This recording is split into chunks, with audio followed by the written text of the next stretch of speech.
आजकल मैं यूट्यूब पे देख रहा हूँ कि बहुत सारे ऐसे वाहियात तरीके के कोट्स जो हैं वो डाले जा रहे हैं। जैसे कि पैसा ही ज़िंदगी में सब कुछ हो जाता है। बोल रहे हैं कि पैसा इकट्ठा करो और तुम्हारे लिए सारा प्यार मिल जाएगा, ये मिल जाएगा और वो मिल जाएगा। ना जाने क्या क्या चल रहा है। लेकिन तुम लोगों के लिए बता दूँ, जो रिश्ता तुम पैसे से बना रहे हो ना, वो केवल तब तक तुम्हारे पास है जब तक तुम्हारे ऊपर या तो कोई मुसीबत नहीं आती या तुम्हारा पैसा तुम्हारे पास है। उसके बाद ना तुम्हारा पैसा रहेगा ना रिश्ता। ऑन दी अदर हैंड, ऐसे रिश्ते जो ट्रू फीलिंग्स से अटैच होते हैं, मैं मानता हूँ ऐसे बहुत कम रिश्ते होते हैं। और एक इंसान अगर ऐसे ज़िंदगी में 3 रिश्तों से ज़्यादा बना पाता है ना, वो लिटरली इस दुनिया के सबसे खुशनसीब लोगों में से एक होगा। लेकिन ये जो रिश्ते होते हैं ना, ये सच में एक इंसान को मौत के मुंह से भी खींच सकते हैं उसके लोएस्ट टाइम में। लेकिन इंसान आजकल लालच के चलते थोड़ी थोड़ी बातों पे चीट कर देता है, थोड़ी थोड़ी बातों पे लोगों का विश्वास तोड़ देता है। अपने थोड़े से लालच की वजह से सब कुछ तबाह कर देता है। जैसा कि एक कोट भी है कि लालच खुद में पैदा होने वाला वो अविश्वास है जो इंसान को ये मानने पे मजबूर कर देता है कि वो खुद अपने बूते पर ना तो कुछ कर सकता है और ना ही कुछ बना सकता है। कुछ इसी तरीके की कहानी है इस गेम की, असैसिन्स क्रीड 4 ब्लैक फ्लैग, जहां हमारे मेन प्रोटैगनिस्ट ने लालच के चलते अपना सब कुछ खो दिया। सो क्या होता है इस स्टोरी में, वो देखेंगे हम इस स्टोरी वीडियो में। I don't know what you want. Let's have a bit of fun till I downfall.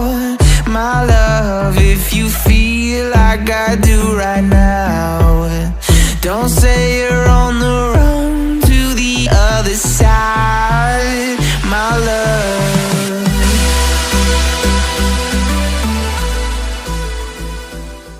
अब इस गेम की स्टोरी ठीक उसी पॉइंट के कुछ सालों बाद स्टार्ट होती है जहां असैसिन्स क्रीड 3 गेम की स्टोरी खत्म हुई थी। हाँ, डेजमंड माइल्स की मौत से, जहां एब्स्टर्गो इंडस्ट्रीज जो कि मॉडर्न डे के टेम्पलार्स हैं, उन्होंने डेजमंड माइल्स की जो बॉडी है उसे ढूंढ लिया है और उसके डीएनए को जो है निकाल लिया है। अब इस डीएनए की मदद से जो है एब्स्टर्गो इंडस्ट्रीज़ ने एक ऐसी टेक्नोलॉजी डेवलप कर ली है कि अब डेजमंड माइल्स की कोई ज़रूरत नहीं है पुराने एंसेस्टर्स की यादों को देखने के लिए। डेजमंड माइल्स के ब्लड का इस्तेमाल करके अभी कोई भी आकर के उसके पुराने एंसेस्टर्स की यादों में झांक सकता है। और यहाँ हमें पता लगता है कि एब्स्टर्गो इंडस्ट्रीज़ ने एक नई ही तरीके की अपनी ब्रांच खोल दी है जहाँ पे वो इन यादों का इस्तेमाल करके मॉडर्न डे में अलग अलग तरीके के मूवीज़ और गेम्स प्रोड्यूस करता है, जिससे कि वो पैसा कमाता है। और इसी काम के लिए वो अभी यहाँ पे हायर करते हैं एक बंदे को, जिसको कि वो नाम देते हैं इनिशिएट। अब तुम लोगों के लिए बता दूँ, इनिशिएट यहाँ पे हमारे ही कैरेक्टर को बोला जाता है जैसे कि हम यहाँ पे प्ले करने वाले हैं। हाँ, इस गेम में हमारे इस कैरेक्टर को कोई भी नाम नहीं दिया जाता है। इनिशिएट इस जगह पर आकर के मिलता है मेलेनी लेमी से, जो कि यहाँ पे लोगों की मदद करती है उन पुरानी यादों को जीने के लिए। अब यहाँ पे मैं तुम लोगों के लिए बता दूँ, यहाँ पे जो मेलेनी है ना, ये हमारे कैरेक्टर इनिशिएट से कहते हैं कि हम एक मूवी बना रहे हैं पायरेट्स के ऊपर, और तुम्हें जो है एडवर्ड कैनवे नाम के एक पायरेट की कहानी देखनी होगी जिसकी कि हम मूवी बनाना चाहते हैं। अब तुम लोगों के लिए बता दूँ, ये जो एडवर्ड कैनवे है ना, ये हेथम कैनवे का पिता है, यानी कि कॉनर कैनवे का दादा है। हाँ, जो हमने असैसिन्स क्रीड 3 गेम में देखे थे ना, इसका रिश्ता सीधा इनसे है। तो ये गेम एक तरीके से सीक्वल ना होकर के प्रीक्वल है असैसिन्स क्रीड 3 का। अब यहाँ पे थोड़ा दूर चलने के बाद मेलेनी जो है वो इनिशिएट को ओलिवियर नाम के एक बंदे से मिलाती है, जो कि इस कंपनी का अभी चीफ है। इसके बाद हम देखते हैं कि मेलेनी जो है इनिशिएट को उस मशीन तक ले जाती है जहाँ पे हमारा जो कैरेक्टर है इनिशिएट, ये एडवर्ड कैनवे की यादों में झांक सकता है। अब यहाँ पे इनिशिएट जो है वो एडवर्ड कैनवे की यादों में झांकना शुरू कर देता है, जहाँ हमें पता लगता है कि एडवर्ड कैनवे अपनी पत्नी के साथ है और अभी वो अपनी ज़िंदगी से बिल्कुल भी खुश नहीं है, क्योंकि उसे जो है काइंड ऑफ गरीबी में जीना पड़ रहा है। और वो अपनी पत्नी को इस तरीके से गरीबी में नहीं रखना चाहता है। वो चाहता है कि अच्छा खासा पैसा हो, अच्छा खासा घर हो, जिससे कि वो अपने परिवार को खुशी से रख सके। लेकिन यहाँ पे अभी वो क्योंकि मजदूरी करता है तो वो यहाँ पे अभी ज़्यादा कुछ नहीं कर सकता। इस तरफ उसकी पत्नी जो है उसे बोलते हैं कि हमें बहुत बड़ी दुनिया नहीं चाहिए, हम अपनी छोटी सी दुनिया में भी खुश रह सकते हैं। लेकिन यहाँ पे जो एडवर्ड कैनवे है वो राज़ी नहीं होता है और वो कहता है कि मैं कुछ ना कुछ करके एक ऐसी दुनिया बनाऊंगा जहां हम सच में खुश रह सकते हो, ऐसा खाना हो जो सच में खाने लायक हो, ना कि ऐसा जो हमें बीमार करे। अब ये सारा पैसा क्योंकि ईमानदारी से तो इतना जल्दी आने से रहा, इसलिए यहाँ पे जो एडवर्ड कैनवे है वो कुछ गैरकानूनी काम करना शुरू कर देता है। अब इस बात से जो उसकी पत्नी है कैरोलाइन स्कॉट, उसके पिता और माता जो हैं कतई भी खुश नहीं होते हैं उसके हस्बैंड के जो बिहेवियर है उसको लेकर के। लेकिन यहाँ पे फिर भी कैरोलाइन उसके साथ में रहती है जैसे तैसे।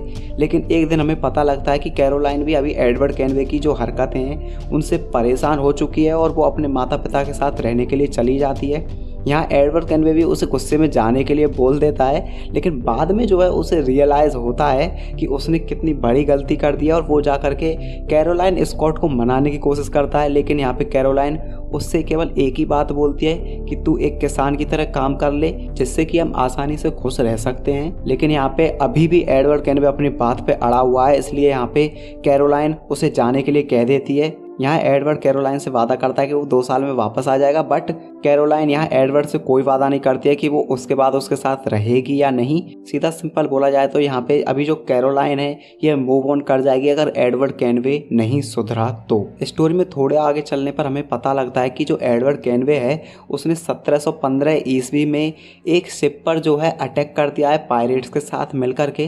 लेकिन उस शिप पर एक असैसियन भी होता है जिसका नाम होता है डंकन वॉलपोल। वो जो है यहाँ एडवर्ड कैनवे और उसके क्रू पर हमला कर देता है, लेकिन तभी एडवर्ड कैनवे का शिप और जो दूसरा शिप होता है वो दोनों ही तबाह हो जाते हैं और वॉलपोल और एडवर्ड एक ही आइलैंड पे आकर के रुक जाते हैं। अब यहाँ पे क्योंकि उनकी मदद करने के लिए कोई नहीं था, इसलिए एडवर्ड डंकन को जो है ऑफर करता है कि हम दोनों साथ में मिलकर के यहाँ से बाहर निकल सकते हैं। लेकिन यहाँ पे डंकन जो है एडवर्ड कैनवे की बात नहीं मानता और उसके ऊपर हमला करना शुरू कर देता है, जिससे बचने के लिए यहाँ पे एडवर्ड डंकन वॉलपोल को मार देता है। अब जैसे ही यहाँ पे एडवर्ड डंकन को मार देता है तो उसे उसके पास से एक लेटर मिलता है जिसमें कि उसे क्यूबा का जो गवर्नर था टॉरेंस उसने बुलाया था और यहाँ पे डंकन के पास एक पार्सल था जो कि उसे उन लोगों को देना था जिसके बदले वो लोग डंकन को एक रिवॉर्ड देने वाले थे। लेकिन क्योंकि उन लोगों ने जो है जो टॉरेंस था जो गवर्नर था उन्होंने कभी डंकन को देखा नहीं था, इसलिए यहाँ पे एडवर्ड इस मौके का फ़ायदा उठाता है और वो डंकन के कपड़े पहन करके जो असैसिन वाले कपड़े उन्हें पहन करके डंकन का रिवॉर्ड कलेक्ट करने के लिए चला जाता है। Therefore, come to Havana in haste and trust that you shall be welcomed as a brother. Su más humilde servidor, el gobernador Laureano Torres y Ayala.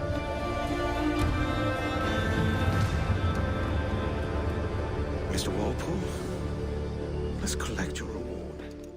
लेकिन यहाँ पर क्योंकि एडवर्ड समुद्र पार करके पैदल पैदल तो जा नहीं सकता था, इसलिए उसे रास्ते में जो है एक शिप का बंदा मिलता है जिसका नाम होता है स्टेड बोनेट। लेकिन वो जो है कुछ ब्रिटिशर्स की कैद में था। यहाँ पे एडवर्ड कैनवे उसकी मदद करता है और उसके शिप के साथ में वो जो है क्यूबा तक पहुंच जाता है जहाँ पे कि उसे अभी गवर्नर से मिलना था अपना प्राइज़ कलेक्ट करने के लिए, या वो लोग डंकन का प्राइज़ कलेक्ट करने के लिए। अब यहाँ पर आने के बाद जो एडवर्ड कैनवे है वो एक बार में जा कर के थोड़ा देर बैठता है और वहाँ शराब पीने लगता है। लेकिन तभी वहाँ पर उसे कुछ लोग जो है पहचान लेते हैं और वहाँ पे वो लोग एडवर्ड कैनवे के ऊपर हमला कर देते हैं। बदले में एडवर्ड कैनवे उनकी अकल ठिकाने लगा देता है।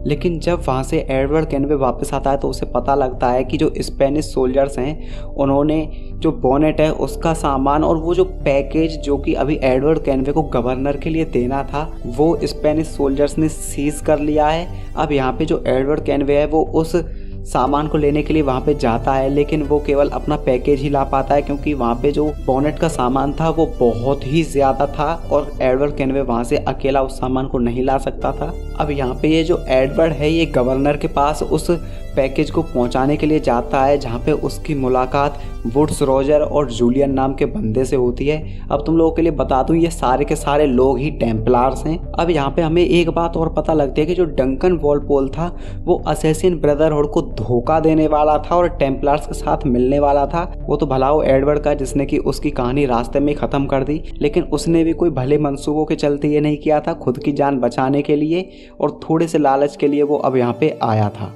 अब यहाँ पे जो एडवर्ड है वो गवर्नर टॉरेंस से मिलता है और उसके लिए पैकेज डिलीवर करता है। तो वहाँ पे हमें पता लगता है कि उस पैकेज में जो है कुछ लोगों के ब्लड सैंपल्स होते हैं। और तब यहाँ पे जो टॉरेंस है ये एडवर्ड को बताता है एक ऑब्जर्वेटरी नाम की जगह के बारे में, जिसमें कि एक ऐसी मशीन है, एक ऐसी तकनीक है जिसकी मदद से दुनिया में कहीं पे भी कोई भी इंसान हो उसके ऊपर नज़र रख सकते हैं। बस हमें चाहिए होगा उसके खून का कुछ कतरा, एक ब्लड सैंपल, और बस हम उसकी हरकतों पे जितनी भी दूर से चाहें नज़र रख सकते हैं। और इतना बताने के बाद यहाँ पे एडवर्ड कैनवे को भी वो टेम्पलार्स में मिला लेते हैं, लेकिन उन्हें नहीं पता होता कि एडवर्ड किसी का सगा नहीं है सिवाय पैसों के। यहाँ पे टॉरेंस एडवर्ड को एक बात और बताता है कि यहाँ पे एक सेज नाम का बंदा है जिसके खून से ये ऑब्जर्वेटरी जो है ओपन की जा सकती है, अदरवाइज इसको ओपन करने का कोई और तरीका नहीं है। और उसकी लोकेशन भी इस सेज नाम के बंदे को ही पता है, बाकी किसी को नहीं पता कि ऑब्जर्वेटरी पृथ्वी पे आखिर है कहाँ। इसके बाद हम देखते हैं कि कुछ टेम्पलार्स और एडवर्ड मिलकर के सेज को गवर्नर के मेंशन पे ले जा रहे होते हैं, लेकिन रास्ते में जो है वहाँ पे असैसियंस हमला कर देते हैं। और यहाँ पे एडवर्ड कैनवे असैसियंस से भी लड़ता है क्योंकि उसे पैसा दिख रहा होता है। यहाँ पे सेज मौके का फायदा उठा करके भाग निकलता है, बट एडवर्ड कैनवे उसे फिर से पकड़ लेता है और वापस टेम्पलार्स के पास ले आता है। अब इस बहादुर के लिए Torrens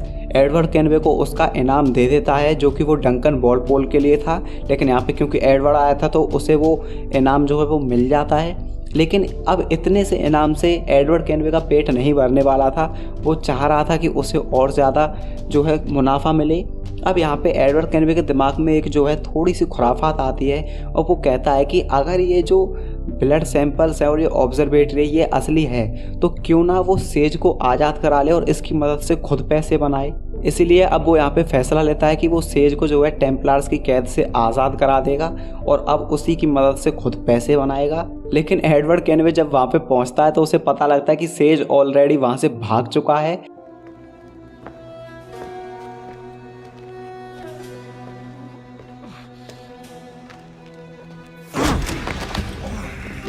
¡Basta ya!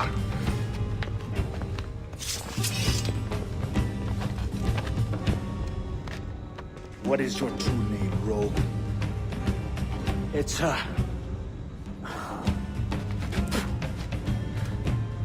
Captain Piss Off. Bien que pauvre pizza. अब यहाँ पे जो टेम्पलार्स है वो सोच रहे हैं कि एडवर्ड कैनवे ने जो है सेज को भगाया है, लेकिन इसमें एडवर्ड कैनवे का कोई हाथ नहीं था, कम से कम अभी तक तो नहीं, क्योंकि अगर सेज यहाँ पे एक्चुअल में होता तो एडवर्ड कैनवे उसे भगाने के लिए ही आया था, लेकिन उसने भगाया नहीं था एटलीस्ट। अब यहाँ पे टेम्पलार्स जो हैं वो एडवर्ड कैनवे को पकड़ लेते हैं और उसे जो है कैद में रख लेते हैं। तभी एडवर्ड कैनवे की मुलाकात एक बंदे से होती है उसी कैद में, जिसका नाम होता है एडवाले। अब एडवाले और एडवर्ड कैनवे दोनों मिलकर के उनकी कैद से आज़ाद होते हैं और जैसे तैसे उनके एक शिप पर जो है कब्जा कर लेते हैं और उनकी चंगुल से जो है भाग जाते हैं। Hey, take what you need. Won't be a minute.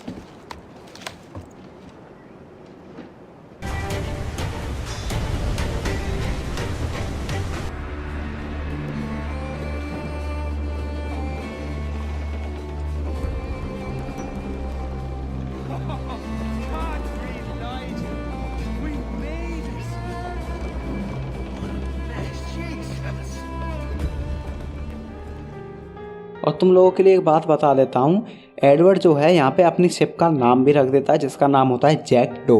अब यहाँ पे टेम्पलार से पीछा छुड़ाने के बाद जैसे तैसे एडवर्ड कैनवे एडवाले के साथ नसाउ नाम के एक आइलैंड पे पहुँचता है। तुम लोगों के लिए बता दूँ, ये जो नसाउ आइलैंड है ना, इस पे केवल पायरेट्स रहते हैं। इसका मतलब ये जो आइलैंड है ये फुल ऑन वाहियात लोगों से भरा हुआ है, लेकिन कुछ अच्छे लोग भी यहाँ पे रहते हैं, तो उम्मीद खोने की ज़रूरत नहीं है। अब इस आइलैंड पे आने के बाद जो एडवर्ड कैनवे है वो कुछ और भी लोगों से मिलता है, जैसे कि बेंजामिन हर्नीगोल्ड, जेम्स किड। अब यहाँ पे जो एडवर्ड कैनवे है वो अपने सभी पायरेट दोस्तों को इस ऑब्जर्वेटरी के बारे में बताता है और कहता है कि अगर हम इस जगह को ढूंढ लें तो हम सब मिलकर के बहुत ही ज़्यादा मालामाल हो सकते हैं। लेकिन क्योंकि ये जो जगह है ये बहुत ही ज़्यादा पावरफुल थी विश्वास करने के लिए और बहुत ही मतलब आज की टेक्नोलॉजी से भी ये चीज़ पॉसिबल नहीं है। तो ये 1715 ईस्वी की बात हो रही है, तो उस टाइम पे लोग कैसे ही विश्वास कर लेते। इस वजह से उसके जो पायरेट दोस्त हैं वो यहाँ पे एडवर्ड कैनवे का जो है मजाक बनाते हैं। वो ज़्यादा सीरियस सिचुएशन जो है एडवर्ड कैनवे के सामने रखता है।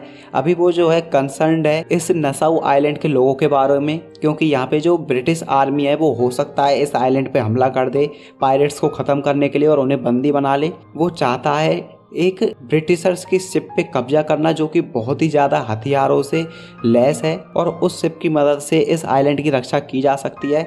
इसलिए यहाँ पे वो एडवर्ड कैनवे से कहता है कि हमें उस शिप को जो है पाना ही होगा। एडवर्ड कैनवे भी उसकी बात को मान लेता है और उधर हमला कर देता है। अब यहाँ हमला करने के बाद ना एडवर्ड कैनवे को जो है पता लग जाता है कि इस शिप का कैप्टन और कोई नहीं है बल्कि जूलियन है। हाँ, वही बंदा जिससे कि एडवर्ड कैनवे उस गवर्नर के मेंशन पे मिला था। लेकिन यहाँ पे जो एडवर्ड कैनवे है वो जूलियन को मार देता है, क्योंकि वो रिस्क नहीं ले सकता था कि उसके जो है जिंदा होने की खबर टेम्पलार्स को मिल जाए। और इसी के साथ एडवर्ड कैनवे और उसके साथियों का कब्जा उस ब्रिटिशर्स की शिप पे हो जाता है। इसके बाद जो कहानी है वो सीधा मॉडर्न वर्ल्ड में शिफ्ट हो जाती है और हमें पता लगता है कि हमारा जो कैरेक्टर है इनिशिएट, उसको एक जॉन नाम का जो बंदा है वो कांटेक्ट करता है। अब यहाँ पे जो जॉन है ना, ये चाहता है कि यहाँ पे जो कुछ फाइल्स हैं एब्स्टर्गो इंडस्ट्रीज़ की, वो उन फाइल्स को शॉन और रिबेका के लिए दे दे। हाँ, डेजमंड माइल्स के दोस्त जो कि अभी यहाँ पे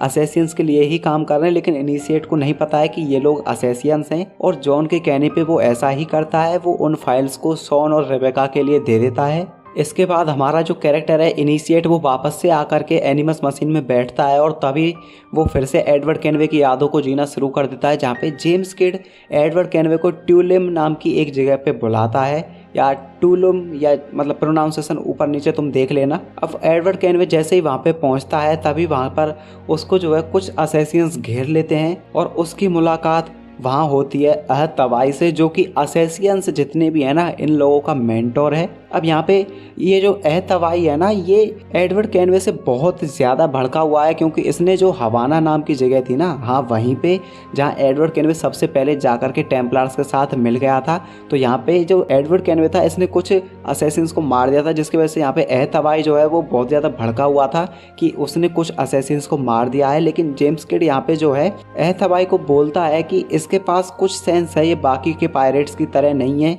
इसमें कुछ ना कुछ तो अच्छा ही है। यहाँ पे जेम्स किड की बात को अहतवाई मान लेता है और उसी के खातिर यहाँ पे एडवर्ड कैनवे को जिंदा छोड़ देता है। और बदले में वो एडवर्ड कैनवे से पूछता है कि क्या तू सेज ग्राम के बंदे से मिला है।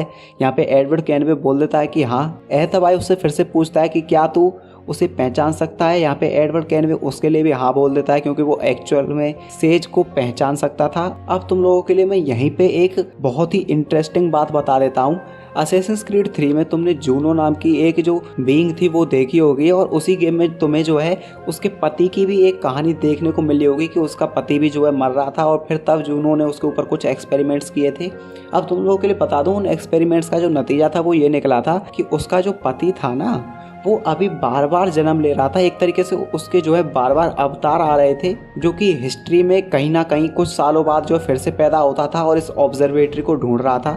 अब इस ऑब्जर्वेटरी को वो इसलिए ढूंढ रहा था क्योंकि इस ऑब्जर्वेटरी की मदद से वो जो जूनो है उसकी जो कॉन्शियसनेस है एक फिजिकल बॉडी में ला सकता है और वापस से वो अपनी लवर से मिल सकता है। तो अपनी लवर से मिलने के चक्कर में वो इतने हजारों सालों से बार बार जन्म ले रहा है, बार बार ऑब्जर्वेटरी को ढूंढ रहा है, लेकिन अभी तक वो कामयाब नहीं हुआ है। इसी वजह से मैंने बोला था कि जो सेज है उसी के खून से ये ऑब्जर्वेटरी को खोला जा सकता है, क्योंकि वो जो ऑब्जर्वेटरी वो डिज़ाइन ही इस तरीके से की गई है कि सेज का जो ब्लड होगा उसी से उस ऑब्जर्वेटरी को खोला जा सकता है। अब यहाँ पे जो जेम्स किड है वो एडवर्ड कैनवे के लिए सेज का चेहरा दिखाती है, जो कि पत्थर पे बना हुआ था। ऑब्वियसली हर जन्म में उसका चेहरा सेम ही रह रहा था, इसलिए यहाँ पे जो एडवर्ड कैनवे है वो उस चेहरे को देख करके पहचान जाता है कि यही सेज है। और उस जगह से बाहर आने पर जेम्स किड और एडवर्ड कैनवे को पता लगता है कि उनका पीछा करते हुए कुछ जो टेम्पलार्स हैं वो इस आइलैंड पे भी आ पहुँचे हैं, जिससे कि अब असैसिन्स के ऊपर बहुत बड़ा खतरा बन चुका है।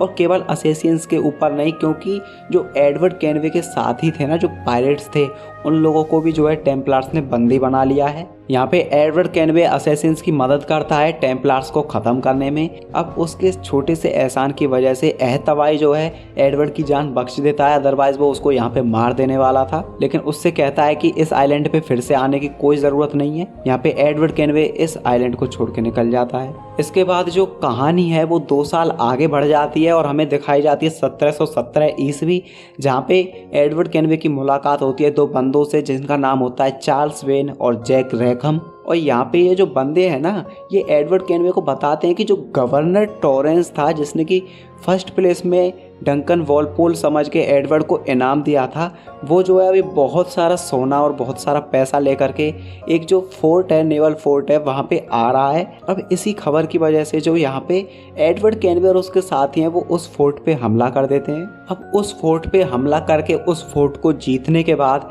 एडवर्ड कैनवे को जो है थोड़ी सी जो क्यूरियोसिटी है वो पैदा होती है और वो टॉरेंस से पूछता है कि वो आखिर इतने सोने का करने क्या वाला था। तब यहाँ पे जो टॉरेंस है वो बताता है कि वो लॉरेंजो प्रिंस नाम के एक बंदे से मिलने वाला था जो कि उसे सेज की लोकेशन बताने वाला था कि आखिरकार सेज इस वक्त है कहाँ। और अब एडवर्ड कैनवे चाहता है कि ये जो गवर्नर टॉरेंस है ये उससे सेज की लोकेशन पता करे, जिससे कि अब यहाँ पे एडवर्ड कैनवे सेज तक पहुँच सके और माला माल हो सके। इसके लिए वो यहाँ पे गवर्नर टॉरेंस को जो है चारा बना देता है और लॉरेंजो प्रिंस से मिलने के लिए जाने देता है। और उसका पीछा करते करते उसे पता लगता है कि यहाँ पे ये जो जेम्स किड है ये यहाँ पे टॉरेंस को और लॉरेंजो प्रिंस को जो बंदे हैं ना, इन्हें मारने के लिए ऑलरेडी यहाँ पे जेम्स किड आ चुका है असैसिन्स की तरफ से।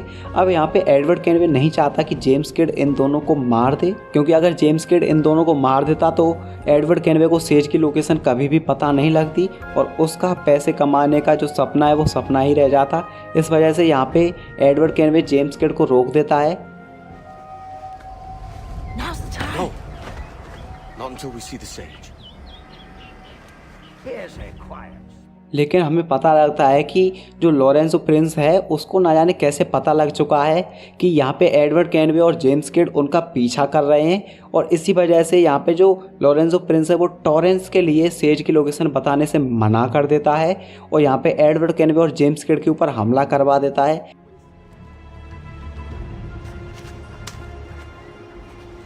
Perhaps another day. What? Next time, see to it that we are not followed. Deal with this!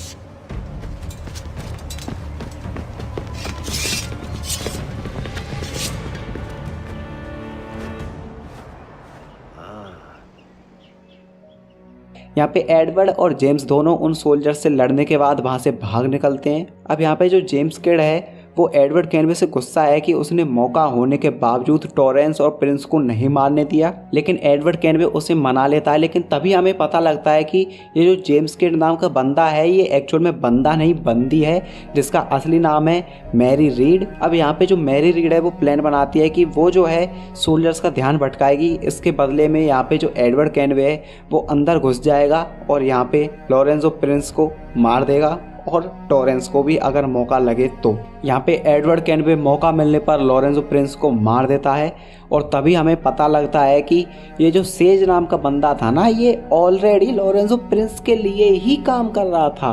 और यहाँ पे टेंशन की बात इतनी थी भी नहीं, टेंशन की बात ये थी कि सेज जो है वो मैरी रीड के ऊपर गन पॉइंट कर लेता है। यहाँ पे मैरी रीड सेज को चकमा देती है, लेकिन तभी सेज जो है शोर मचा देता है जिससे कि बहुत से सोल्जर्स वहाँ पे आ जाते हैं।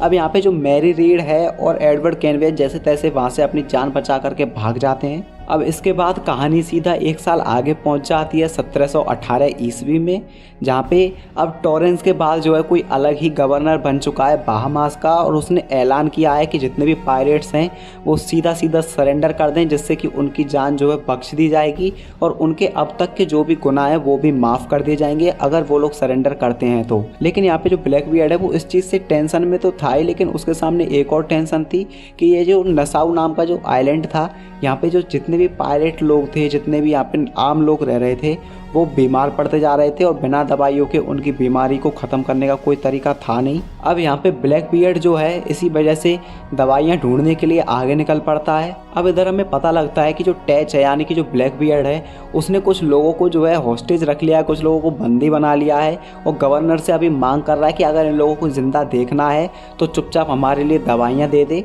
और बदले में वो उन हॉस्टेजेस को जिंदा छोड़ देगा बिल्कुल सही सलामत। लेकिन यहाँ पे जो गवर्नर है वो टैच की बात बिल्कुल भी नहीं मानता है। यहाँ पे एडवर्ड कैनवे जो है इस बात से खफा हो जाता है क्योंकि उसे मालूम था कि अगर ब्लैक बियर्ड ने इन लोगों को मार दिया तो पूरी की पूरी ब्रिटिश आर्मी जो है पायरेट्स के ऊपर हमला कर देगी और वो लोग उधर सर्वाइव नहीं कर सकते। इस वजह से यहाँ पे जो एडवर्ड कैनवे है दवाइयों को लाने का मिशन अपने हाथ में लेता है और टैच से कहता है कि मुझे एक दिन दे, मैं सारी सिचुएशन संभाल लूँगा। और एडवर्ड कैनवे अपने वादे को पूरा करता है और वहाँ से दवाइयाँ लेकर के आ जाता है।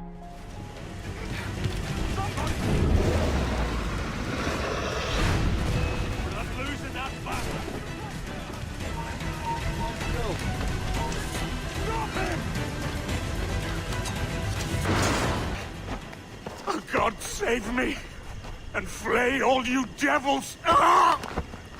Blackbeard made you as good an offer as ever a man got from any pirate.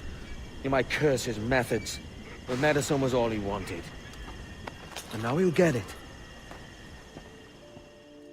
अब इसी बात से खुश होने के बाद जो ब्लैक बियर्ड है वो सारे के सारे हॉस्टेजेस को जिंदा छोड़ देता है बिल्कुल सही सलामत, क्योंकि उसका काम पूरा हो चुका था। लेकिन यहाँ पे क्योंकि ब्लैक बियर्ड ने अपना काम पूरा कर दिया है और अभी उसकी उम्र भी काफ़ी ज़्यादा हो चुकी है, इसलिए वो यहाँ पे अभी अपनी पायरेट वाली ज़िंदगी से रिटायरमेंट चाहता है। अब इधर मॉडर्न डेज में हम फिर से देखते हैं कि जो जॉन नाम का बंदा है वो इनिशिएट नाम के बंदे से, हमारे कैरेक्टर से फिर से कहता है एक जगह को हैक करने के लिए, जिसमें यहाँ पे हमको और इनिशिएट को पता लगता है कि यहाँ पे जो एब्स्टरगो इंडस्ट्रीज़ है वो अभी एक्चुअल में टेम्पलार्स ही हैं और उनका मोटिव कोई मूवी या गेम बनाने का नहीं है, बल्कि वो लोग ये जो ऑब्जर्वेटरी है इसी को एक्चुअल में ढूंढ रहे हैं एडवर्ड कैनवे की यादों को इनिशिएट के द्वारा दिखाए जाने पर, जिससे कि वो अभी ऑब्जर्वेटरी की लोकेशन जान सकें और उस जगह पर पहुंच सकें। अब यहाँ पे जो जॉन नाम का बंदा है वो इनिशिएट को मजबूर कर देता है कि अगर उसने इस सब के बारे में किसी को बताने की कोशिश की तो जॉन जो है वो यहाँ पे इनिशिएट को ही फंसा देगा इस हैकिंग के जुर्म में कि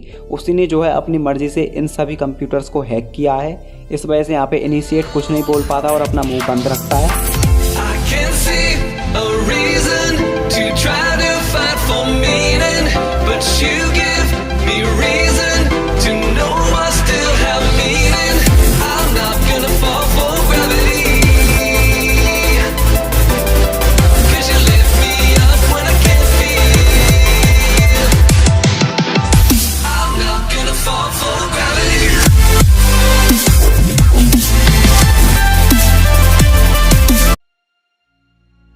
असैसिन्स क्रीड 4 ब्लैक फ्लैग की कहानी में अभी तक आपने देखा एडवर्ड कैनवे कुछ टाइम के लिए ज़्यादा पैसा कमाने के लिए अपनी पत्नी को छोड़ के आ जाता है। वो डंकन वॉलपोल नाम के एक असैसिन को मार देता है और उसका इनाम लेने के लिए टेम्पलार से जाके मिल जाता है। उसे एक सेज नाम के बंदे के बारे में पता लगता है जो कि बहुत ज़्यादा इम्पोर्टेंट है, जिसकी मदद से अभी वो लोग ऑब्जर्वेटरी नाम की एक बहुत ही फ्यूचरिस्टिक जगह पे पहुंच सकते हैं। एडवर्ड कैनवे टॉरेंस के फोर्ट पे हमला कर देता है, वो टॉरेंस का पीछा करता है। स्टोरी में आगे हमें पता लगता है कि जेम्स किड और कोई नहीं बल्कि मैरी रीड नाम की एक लड़की है, उसकी मुलाकात ब्लैक बियर्ड से होती है। इनिशिएट को पता लगता है कि एब्स्टरगो इंडस्ट्रीज कोई गेम या मूवी नहीं बना रहे बल्कि वो भी ऑब्जर्वेटरी को ढूंढ रहे हैं।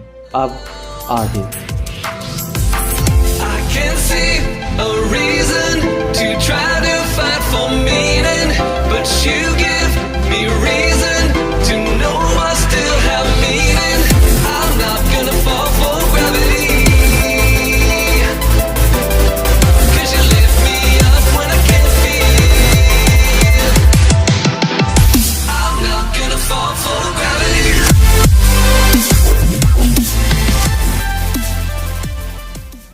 सत्रह 1718 ईस्वी में ही कहानी और आगे बढ़ती है। तभी हमें पता लगता है कि एडवर्ड कैनवे के पास एक लेटर आया है उसकी पत्नी का, और अभी उसकी पत्नी उससे बहुत ज़्यादा गुस्सा है क्योंकि अभी एडवर्ड कैनवे एक पायरेट बन चुका है। लेकिन तभी जो एडवर्ड कैनवे है उसे कुछ आवाज़ें सुनाई देती हैं। उन आवाज़ों का पीछा करते हुए एडवर्ड कैनवे वहाँ पहुँचता है तो उसे पता लगता है कि वुड्स रॉजर्स, हाँ वही बंदा जिससे कि वो गवर्नर के मैंसन में मिला था, वो यहाँ पे अभी आया है और गवर्नर की तरफ से जो है पायरेट्स के लिए आखिरी मौका देने के लिए आया है कि वो लोग सरेंडर कर दें और बदले में सभी के सभी पायरेट्स को जिंदा छोड़ दिया जाएगा। यहाँ पे वुड्स रॉजर जो है नसाउ आइलैंड को सभी तरफ से रॉयल नेवी से घिरवा देता है, जिसकी वजह से अभी कोई भी पायरेट वहां से भाग के तो नहीं निकल सकता। लेकिन यहाँ पे जो पायरेट्स हैं वो बिल्कुल भी राजी नहीं होते हैं गवर्नर का ऑर्डर मारने के लिए और उनकी जो दया की भीख है उसे पाने के लिए। लेकिन यहाँ पे जो हर्नी गोल्ड है वो टेम्पलार्स की बात मान लेता है और टेम्पलार्स के साथ मिल जाता है। और जैसे कि ये सब कुछ काफ़ी नहीं था तो यहाँ पे एडवर्ड कैनवे को पता लगता है कि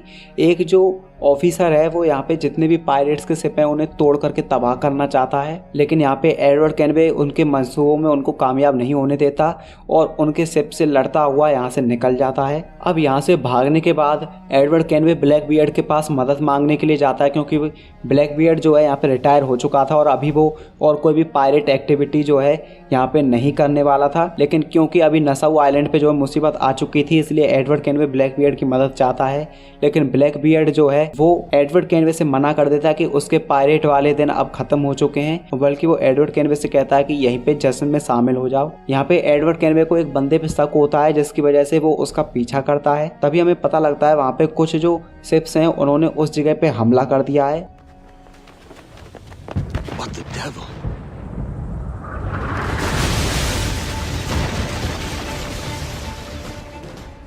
और एडवर्ड कैनवे भाग करके अपने शिप पे पहुंचता है। अब यहाँ पे एडवर्ड कैनवे और ब्लैक बियर्ड दोनों मिल करके उन सोल्जर्स से लड़ रहे होते हैं। लेकिन तभी वहाँ पे रॉयल नेवी भी आ जाती है उन पर हमला करने के लिए और वहाँ पे ब्लैक बियर्ड अकेला पड़ जाता है बहुत से लोगों के बीच में। एडवर्ड कैनवे उसकी मदद करने के लिए टाइम पे नहीं पहुँच पाता और ब्लैक बियर्ड वहीं पे मारा जाता है।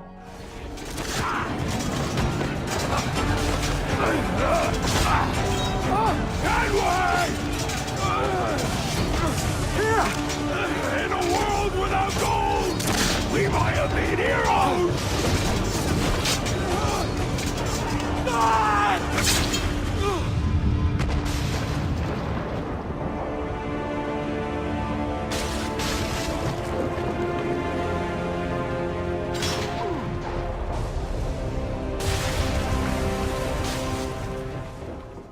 एडवर्ड कैनवे वापस से अपने शिप पे चढ़ता है और जैसे तैसे अपनी और अपने क्रू की जान बचा करके वहां से भाग निकलता है। अब यहाँ पर एडवर्ड कैनवे जो है ऑब्जर्वेटरी को और सेज को ढूंढने के लिए आगे बढ़ता है। लेकिन तभी हमें पता लगता है कि जो उसका एक साथी था जैक रैकहम, वो यहाँ पे एडवर्ड कैनवे और उनके साथियों को जो है धोखा दे देता है और उन्हें जो है एक आइलैंड पे छोड़ देता है मरने के लिए। अब यहाँ पे जो चार्ल्स वेन है जिसे कि एडवर्ड कैनवे के साथ इस आइलैंड पे मरने के लिए छोड़ दिया गया है, ये यहाँ पे जो है बिल्कुल ही बौखला जाता है और एडवर्ड कैनवे के ऊपर ही उल्टा हमला करने लग जाता है। अब यहाँ पे इसी बात से नाराज होकर के एडवर्ड कैनवे चार्ल्स वेन को बहुत ही अच्छे से पीट देता है लेकिन उसे जान से नहीं मारता और वहां से अकेला ही जो है एक शिप की मदद से निकल जाता है। इसके बाद कहानी एक साल और आगे बढ़ जाती है सन 1719, जहां हमें पता लगता है कि एडवर्ड कैनवे जो है वो एडवाले और जेम्स किड की मदद से उस गद्दार को ढूंढ लेता है और उसे पकड़ के जैकडो नाम के अपने शिप को अपने कब्जे में फिर से ले लेता है। अब ये सब होने के बाद एडवर्ड कैनवे फिर से सेज की खोज में निकल जाता है और उसे पता लगता है कि ये जो सेज है ये अफ्रीका में कहीं है। एडवर्ड कैनवे सेज को ढूंढने के लिए अफ्रीका पहुंचता है और उसे सेज मिल भी जाता है। लेकिन यहाँ पे सेज जो है यहाँ से भाग नहीं सकता था क्योंकि यहाँ पे कुछ सोल्जर्स थे जो कि उसे यहाँ से भागने नहीं देते, इसलिए वो एडवर्ड कैनवे से यहाँ पे मदद मांगता है। एडवर्ड कैनवे सेज की मदद करता है और उन ऑफिसर्स को वहाँ पे मार देता है। अब इसी वजह से यहाँ पे जो सेज है वो एडवर्ड कैनवे के ऊपर विश्वास करने लग गया है कि ये एक्चुअल में मेरे साथ है। अब इसी विश्वास की वजह से यहाँ पे जो सेज है वो तैयार हो जाता है एडवर्ड कैनवे को अपने साथ ले जाने के लिए ऑब्जर्वेटरी के लिए। लेकिन यहाँ पे जो एडवाले है वो थोड़ा सा जो है नाखुश होता है एडवर्ड कैनवे के इस फैसले से। वो चाहता है कि असैसिन्स को इस ऑब्जर्वेटरी के बारे में बता दिया जाए। लेकिन यहाँ पे जो एडवर्ड कैनवे था उसे ये डर था कि अगर उसने असैसिन्स को ये चीज बता दी तो वो माला माल नहीं होगा। एडवर्ड कैनवे सेज के साथ जो है आगे बढ़ता है लेकिन तभी उसे पता लगता है कि उसका एक जो साथी था ना जिसने गवर्नर के कहने पे उनके साथ में मिलना मंजूर किया था हर्नी गोल्ड, उसने जो है एडवर्ड कैनवे का जो है पीछा किया है यहाँ तक, और अभी सेज चाहता है कि वो हर्नी गोल्ड का यहाँ पे काम तमाम करे। एडवर्ड कैनवे ऐसा ही करता है और वो हर्नी गोल्ड का शिप तबाह कर देता है और एक आइलैंड पे ले जा करके हर्नी गोल्ड को भी मार देता है। अब यहाँ पे एडवर्ड कैनवे जैसे ही अपने गद्दार दोस्त को मार करके आता है तो एडवर्ड कैनवे के दिमाग में कुछ सवाल उठते हैं। वो सोचता है कि आखिर पूरी दुनिया में केवल सेज ही ऐसा क्यों है जैसे कि इस ऑब्जर्वेटरी की लोकेशन का पता है। अब यहाँ पे जो सेज है ये एडवर्ड कैनवे के लिए बताता है कि उसके पिछले जन्म में भी वो यहाँ पे आ चुका है, लेकिन कभी यहाँ पे आकर के जो है पूरी तरीके से कामयाब नहीं हुआ है। यहाँ पे एडवर्ड कैनवे उसकी बातों पे विश्वास नहीं करता क्योंकि वो जो है उसके लिए बिल्कुल ही नॉनसेंस था कि वो पिछले कई जन्मों में यहाँ पे आ चुका है, बल्कि यही चीज सच थी। अब यहाँ पे सेज और एडवर्ड कैनवे फाइनली उस मशीन तक पहुँच जाते हैं जो मशीन अभी किसी की भी लोकेशन बड़े आराम से बता सकती थी बस एक ब्लड सैंपल की मदद से। यहाँ पे एडवर्ड कैनवे सेज से कहता है, जिसका कि एक्चुअल नाम था बार्थोलोमियो रॉबर्ट्स। हाँ, इस गेम में सेज का नाम हमें बहुत बाद में रिवील किया जाता है जिसका नाम होता है बार्थोलोमियो रॉबर्ट्स, लेकिन मैं इस गेम में अभी भी इसको सेज ही बोलूँगा जिससे कि तुम्हें कंफ्यूजन ना हो स्टोरी में। यहाँ पे एडवर्ड कैनवे सेज से कहता है कि इसकी मदद से तो हम इस दुनिया पे राज करेंगे और मालामाल हो जाएंगे, लेकिन यहाँ पे सेज जो है एडवर्ड कैनवे को पंच मार के नीचे गिरा देता है। Not so. Every mechanism that gives this device its light is a true and physical thing. Ancient, yes, but nothing supernatural or strange. We'll be masters of the ocean with that. Oh, such ambition.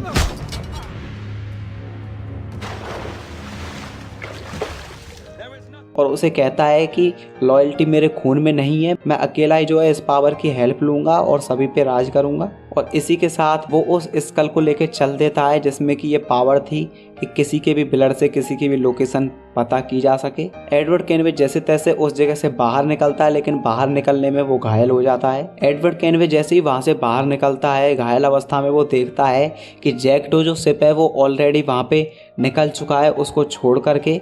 और यहाँ पे क्योंकि अभी Edward Kenway की हालत बिल्कुल ही खराब थी तो वो यहाँ पे अपनी मदद कतई भी नहीं कर सकता था। तभी जो है फिर से सीन शिफ्ट होता है और हमें फिर से मॉडर्न डेज की जो है कहानी दिखाई जाती है, जहाँ पे इनिशिएट को पता लगता है कि जो एब्स्टर्गो इंडस्ट्रीज है उन्हें पता लग गया है कि कोई उनके सर्वर्स में हैकिंग कर रहा है। इसी वजह से उन्होंने जो है पूरी एब्स्टर्गो इंडस्ट्रीज को लॉकडाउन पे डाल दिया है। सभी लोग अपने अपने रूम्स में कैद हैं जिससे कि हैकर की जो लोकेशन है वो पता लगाई जा सके। अब यहाँ पे ये जॉन नाम का बंदा है ना जो अभी तक इनिशिएट को ऑर्डर देते हुए आ रहा था, ये फिर से इनिशिएट को ऑर्डर देता है और कहता है कि तुम्हें जो है मेन जो सर्वर है उसे हैक करना होगा जिससे कि अभी एब्स्टर्गो को पता ना लगे कि उसी ने जो है इन सर्वर्स को हैक किया था। इनिशिएट के सामने कोई और रास्ता होता नहीं, इसलिए वो वहाँ पे मेन सर्वर को हैक करने के लिए पहुंच जाता है। अब यहाँ पे तुम लोगों के लिए मैं एक बात बता देता हूँ, ये जो यहाँ पे जॉन नाम का बंदा है ना, ये यहाँ पे इसलिए इनिशिएट को नहीं भेजता है कि उसकी हैकिंग का पता ना लग पाए, ये यहाँ पे इनिशिएट को भेजता है क्योंकि यहाँ पे वो चाह रहा था कि ये जो जूनो नाम की बीइंग थी ना जो असैसिन्स क्रीड 3 गेम में आज़ाद हो चुकी थी, वो चाह रहा था कि ये जो जूनो है वो इनिशिएट के शरीर में ट्रांसफ़र हो जाए जिससे कि अभी जूनो को एक फिजिकल फॉर्म मिल सके। लेकिन यहाँ पे क्योंकि जूनो जो है बहुत ज़्यादा वीक होती है अभी भी, इसलिए वो यहाँ पे इनिशिएट के शरीर में जो है नहीं आ पाती। और इसी वजह से यहाँ पे जॉन नाम का बंदा है वो बहुत ज़्यादा भड़क जाता है कि उसने जो है इतने सालों की मेहनत करके जो है ये सिस्टम बनाया था और उसका ये सिस्टम अभी फेल हो चुका है क्योंकि जूनो इनिशिएट के शरीर में ट्रांसफर नहीं हुई थी। इधर एडवर्ड कैनवे की कहानी में हमें पता लगता है कि एडवर्ड कैनवे को जो है रॉयल पोर्ट लाया गया है जहाँ पे उसको सजा सुनाई जाएगी पायरेटों के साथ मिलकर के काम करने की वजह से। लेकिन उस जगह पहुंचने के बाद एडवर्ड कैनवे को पता लगता है कि वो यहाँ पे अकेला नहीं था जिसको सजा मिलने वाली थी, बल्कि वहाँ पे एन बॉनी जो कि एक पायरेट ही थी और मैरी रीड, उन दोनों को भी यहाँ पे सजा मिलने वाली थी। यहाँ पे जो जज होता है वो एन बॉनी और मैरी रीड दोनों को जो है मौत की सजा सुना देता है, लेकिन तभी मैरी रीड यहाँ पे चिल्ला के बोलती है कि वो प्रेग्नेंट है और क्योंकि किसी भी प्रेग्नेंट औरत को जो है मौत की सजा नहीं सुनाई जाती, इसी वजह से यहाँ पे जो जज है वो उन लोगों की सजा को जो है पोस्टपोन कर देता है जब तक कि वो अपने बच्चे को जन्म ना दे दें। इसके बाद हमें कहानी सीधा 4 महीने बाद दिखाई जाती है जहाँ पे एतबाई आकर के एडवर्ड कैनवे को जो है आज़ाद करा देता है और अभी वो चाहता है कि वो मैरी रीड और एनी बॉनी को बचाने में एतवाई की मदद करे। एडवर्ड केनवे और एतवाई दोनों जाकर के मैरी रीड और एन बॉनी को बचाने के लिए पहुंचते हैं, लेकिन तभी वहां पहुंचने पर उन्हें पता लगता है कि मैरी रीड ने अपने बच्चे को जन्म दिया है, जिसकी वजह से अभी वो बहुत ही ज़्यादा कमज़ोर है और उसकी हालत बहुत ज़्यादा ख़राब है। इसलिए यहाँ पे एडवर्ड केनवे जो है मैरी रीड को अपने साथ लेकर के चलता है, लेकिन एडवर्ड केनवे मैरी रीड को थोड़ा ही दूर लेकर के जा पाता है, लेकिन तभी मैरी रीड रास्ते में अपना दम तोड़ देती है। Damn it. You should have been the one to outlast me. I've done my part. Will you? If you came with me, I could. Mary. I'll be with you, can we? I will.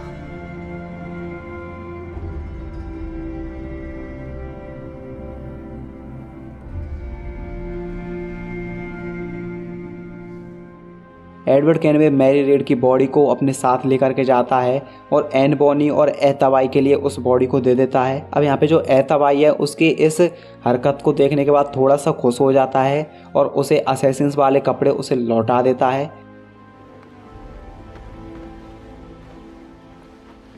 You haven't earned this, but they suit you.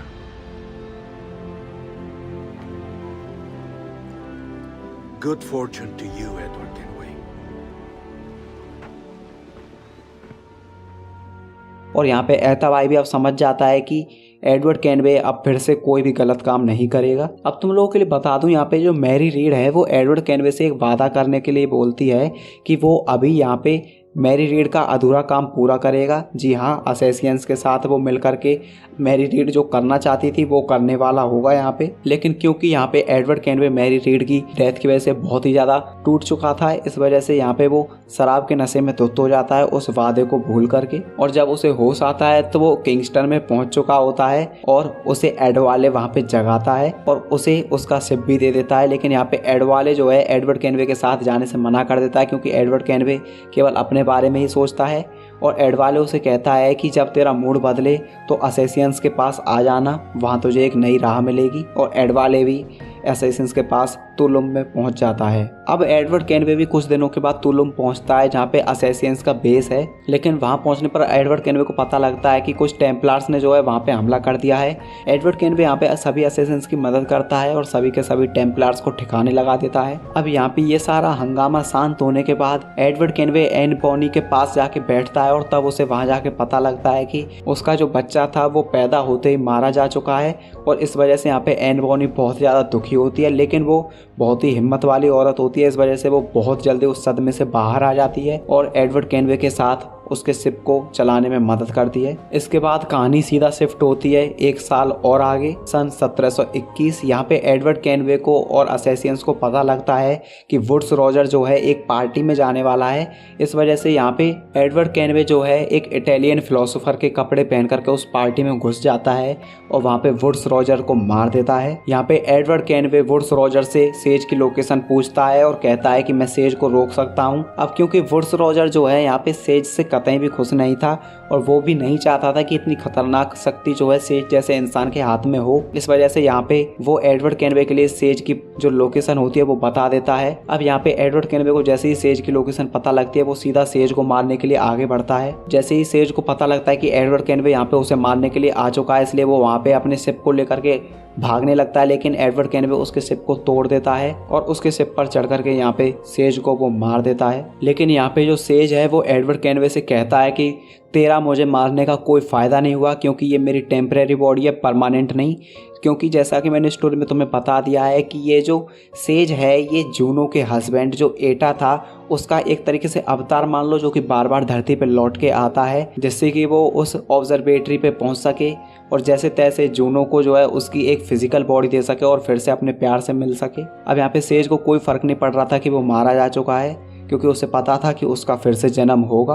और वैसे भी इस जन्म में Robert को पता था कि वो कभी भी अपनी जो पत्नी है उससे नहीं मिल पाएगा, क्योंकि उसको जो है कुछ और ही टेक्नोलॉजी चाहिए होगी जिससे कि वो अपनी पत्नी की जो कॉन्शियसनेस है एक फिजिकल बॉडी में डाल सके, जो कि सन 1721 ईस्वी में तो कतई भी नहीं थी। तो एक तरीके से यहाँ पे सेज के लिए अच्छा ही था कि वो यहाँ पे मारा गया, जिससे कि वो कुछ सालों बाद अब जन्म लेगा, जिससे कि वो अभी जूनो की जो कॉन्शियसनेस है उसे किसी और फिजिकल बॉडी में डाल करके फाइनली उससे मिल सकेगा। इसी वजह से यहाँ पे जो सेज है वो उसके लिए उस स्कल को भी दे देता है, जो कि एक आर्टिफैक्ट था, जिससे कि मैंने बोला था कि किसी की भी लोकेशन को पता किया जा सकता है। और इसके बाद यहाँ पे सेज अपना दम तोड़ देता है। इसके बाद एडवर्ड कैनवे टॉरेंस को मारने के लिए जाता है। अब यहाँ पे क्योंकि एडवर्ड कैनवे को नहीं पता था कि टॉरेंस कहाँ पे है, इसलिए वो यहाँ पे उसी स्कल का यूज़ करता है उसकी लोकेशन जानने के लिए, क्योंकि उसके पास टॉरेंस का जो ब्लड के सैंपल था वो था। यहाँ पे एडवर्ड कैनवे को टॉरेंस की लोकेशन पता लग जाती है और उसे मारने के लिए वो आगे बढ़ता है, लेकिन वहाँ पहुँचने के बाद उसे पता लगता है कि वो जिस आदमी को मारने के लिए आया था वो आदमी यहाँ पे था ही नहीं, क्योंकि जो ब्लड सैंपल उसने उस स्कल में लगा के लोकेशन चेक की थी वो ब्लड सैंपल एक्चुअल में टॉरेंस का था ही नहीं, वो किसी और ही बंदे का था। यहाँ पे एडवर्ड कैनवे उस बंदे को मार देता है और यहाँ पे उस सोल्जर को मारने के बाद एडवर्ड कैनवे को पता लगता है कि टॉरेंस को जो ऑब्जर्वेटरी के बारे में पता लग चुका है और अभी वो इसकी तरफ बढ़ रहा है। इस वजह से एडवर्ड कैनवे भी यहाँ पे उस ऑब्जर्वेटरी की तरफ बढ़ जाता है। वहाँ पहुँचने के बाद वो टेम्पलार्स के हेड ग्रैंड मास्टर टॉरेंस को मार देता है। अब यहाँ पे हमें पता लगता है कि जैसे ही एडवर्ड कैनवे टॉरेंस को मारता है तभी वहाँ पे एडवाले, एतबाई और ऐसे ही असेसिन्स आ जाते हैं, जो कि उस स्कल को उसकी असली लोकेशन पे रख देते हैं। और अब वो चाहते हैं कि सेज फिर से जन्म ले, जिससे कि इस बार उसकी कहानी हमेशा के लिए ख़त्म की जा सके, क्योंकि उन्हें मालूम था कि सेज इस ऑब्जर्वेटरी तक ज़रूर आएगा। यहाँ पे एडवर्ड कैनवे को फाइनली समझ में आ जाता है कि पैसा कमाने का कोई इतना अच्छा शॉर्टकट नहीं होता, और अगर होता है तो वो गलत रास्तों पे ही जाता है। इसलिए यहाँ पे अब वो चाहता है कि वो अपनी पत्नी के पास लौट जाए, लेकिन तभी एतबाई एडवर्ड कैनवे को जो है एक लेटर देते हैं जो कि उसकी पत्नी के घर वालों की तरफ से आया था, और उसमें उसे पता लगता है कि उसकी पत्नी जो है 2 साल पहले ही ऑलरेडी एक बीमारी की वजह से मारी जा चुकी है, और उसकी एक बेटी भी है जिसका नाम है जेनिफर स्कॉट, या फिर उसे बोल सकते हो तुम जेनिफर कैनवे, लेकिन जेनिफर जो है अपने नाम के आगे कैनवे नहीं लगाती, वो स्कॉट ही लगाती है। अब ये खबर पढ़ने के बाद एडवर्ड कैनवे बहुत ज़्यादा दुखी हो जाता है। इसके बाद सीन शिफ्ट हो जाता है और हमें फिर से मॉडर्न वर्ल्ड की कहानी दिखाई जाती है, जहाँ पे ये जो जॉन नाम का बंदा था ये इनिशिएट के कमरे में घुसा था, और तब हमें पता लगता है कि ये जो जॉन नाम का बंदा है ये कोई और नहीं बल्कि सेज का ही अवतार था, जो कि अभी इनिशिएट के शरीर में एक इंजेक्शन लगा देता है जिससे कि उसका शरीर जो है अभी थोड़ी देर के लिए कमज़ोर पड़ जाए, और उस कमज़ोरी का फ़ायदा उठा करके जूनो उसके शरीर में फाइनली जो है अपनी कॉन्शियसनेस ट्रांसफ़र कर पाए। लेकिन तभी वहाँ पर कुछ सोल्जर्स आ जाते हैं पीछे से और वो जॉन को वहाँ पे मार देते हैं। और यहाँ पे हमारा जो कैरेक्टर है इनिशिएट, अभी इसकी बेगुनाही का भी सबूत मिल जाता है मेलेनी को। इसके बाद जो है फिर से सीन शिफ्ट होता है और हमें फिर से एडवर्ड कैनवे की कहानी दिखाई जाती है। अब यहाँ पे जो एडवर्ड कैनवे है वो अपनी बेटी का इंतजार कर रहा होता है, जो कि एक शिप में बैठ करके उससे मिलने के लिए आ रही थी फाइनली। लेकिन अपनी बेटी से मिलने से पहले उसे अपने कुछ दोस्त भी याद आते हैं, जो कि उसने अपने लालच के चलते, अपनी सेल्फिशनेस के चलते खो दिए, और अभी उसके पास कोई नहीं बचा है सिवाय उसकी बेटी के, जो कि शायद भगवान ने या किस्मत ने उसके ऊपर एहसान ही किया था, क्योंकि जितना लालची एडवर्ड कैनवे था उसके हिसाब से उसके साथ अभी कोई भी नहीं बचना था। इसके बाद एडवर्ड कैनवे अपनी बेटी जेनिफर स्कॉट से पहली बार मिलता है।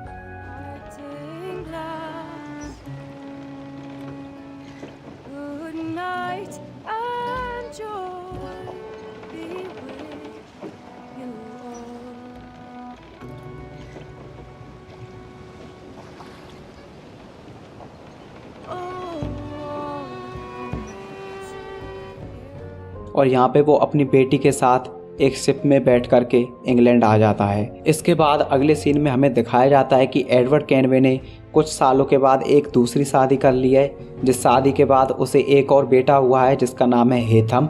हाँ, वही हेथम कैनवे जो कि असैसिन्स क्रीड 3 गेम में विलन का रोल करता है, जो कि है कॉनर कैनवे का पिता। हाँ, अब तुम लोगों के लिए ब्लड लाइन ये साफ हो चुकी है कि एडवर्ड कैनवे का बेटा है हेथम कैनवे, जो कि आगे चल के टेम्पलार बन जाता है, जो कि हमने असैसिन्स क्रीड 3 में ऑलरेडी देख ही लिया है। और उसका बेटा होता है रेटनोगेटन या फिर बोलूँ कॉनर कैनवे, जो कि फिर से एक असैसिन ही बनता है और अपने पिता की हत्या कर देता है, क्योंकि वो टेम्पलार बन के बहुत गलत काम कर रहा था। और यहाँ पे अभी एडवर्ड कैनवे अपनी बेटी जेनिफर और अपने बेटे हेथम के साथ उसी जगह पे था जहाँ पे असैसिन्स क्रीड 3 गेम की स्टोरी शुरू होती है, उसी जगह पे जहाँ पे ओपेरा सुना जा रहा था और हेथम कैनवे अपना पहला किल उस गेम में करता है। सो यही थी Assassin's creed 4 black flag game की कहानी। तो तुम लोगों ने देखा इस गेम में एडवर्ड कैनवे ने अपने लालच के चलते अपने सभी दोस्तों को, अपनी पत्नी को, लिटरली ऑलमोस्ट अपने सारे रिश्तों को खो दिया, लेकिन भगवान ने और किस्मत ने उसके ऊपर एक एहसान किया कि उसकी बेटी उस वक्त तक जिंदा थी, जिसकी वजह से वो अपने आप को रिडीम कर पाया। अदरवाइज उसकी बेटी ना होती तो शायद वो अपने आप को कहीं ना कहीं खो देता। लेकिन इस गेम में हमारे लिए एक बात और साफ नहीं की जाती कि हेथम कैनवे अगर अपने पिता के साथ इतने लंबे टाइम तक रहा है तो वो आखिर टेम्पलार्स के साथ क्यों मिल जाता है, वो क्यों बुरे रास्तों पर निकल जाता है। इस गेम में हमें हेथम कैनवे की कहानी बहुत ज़्यादा नहीं दिखाई जा सकती। वो कहानी हमें देखने को मिलेगी असैसिन्स क्रीड रोग गेम में, जहाँ पे कि एक नया कैरेक्टर होगा, एक नया प्रोटैगनिस्ट होगा जिसका नाम होगा से कॉर्मैक। अब उसकी कहानी हम देखेंगे असैसिन्स क्रीड रोग गेम में, लेकिन फ़िलहाल के लिए इस गेम की कहानी यहीं पे ख़त्म होती है। अब इस गेम के लालच को लेकर के मैं रजनीकांत सर का एक कोट तुम लोगों के लिए बोलना चाहूँगा, जहाँ पे वो बोलते हैं कि इंसान की ज़रूरतें तो पूरी की जा सकती हैं लेकिन उसके लालच की पूर्ति कभी नहीं की जा सकती। I don't know what you want. Let's have a